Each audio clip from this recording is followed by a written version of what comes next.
இயேசுவுக்கு புகழ். பதுவை புனித அந்தோணியாரின் சிறப்பு மன்றாட்டு. அனைத்திற்கும் முதல் காரணமான இறைவனுக்கு மிகவும் உகந்தவரும் மெய்மறை நெறிக்கு செல்வமாயிருக்கிற பதுவை புனித அந்தோணியாரே, இறைவனுடைய தயையும் இரக்கமுள்ள அன்பையையும் நாங்கள் நாடி நன்றி கூற எங்களுக்காக வேண்டிக் விண்ணுலகில் இருக்கிற எங்கள் தந்தையே, உமது பெயர் தூயதென போற்ற பெறுக. உமது ஆட்சி வருக.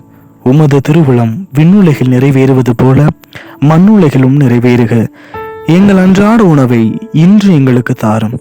எங்களுக்கு எதிராக குற்றம் செய்வோரை நாங்கள் மன்னிப்பது போல எங்கள் குற்றங்களை மன்னியும். எங்களை சோதனைக்குட்படுத்தாதையும் தீமைகளிலிருந்து எங்களை விடுவித்திரளும். அருள் நிறைந்த மரியே வாழ்க. ஆண்டவர் உம்முடனே, பெண்களுள் ஆசீர் பெற்றவள் நீரே.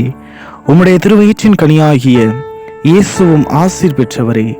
புனித மரியே, இறைவனின் தாயே, பாவிகளாயிருக்கின்ற எங்களுக்காக இப்பொழுதும் எங்கள் இறப்பின் வேளையிலும் வேண்டிக் கொள்ளும். ஆமேன். தந்தைக்கும் மகனுக்கும் தூய ஆவியாருக்கும் மாட்சிமை உண்டாதாக. தொடக்கத்தில் இருந்தது போல இப்பொழுதும் எப்பொழுதும் என்றென்றும் இருப்பதாக. ஆமேன்.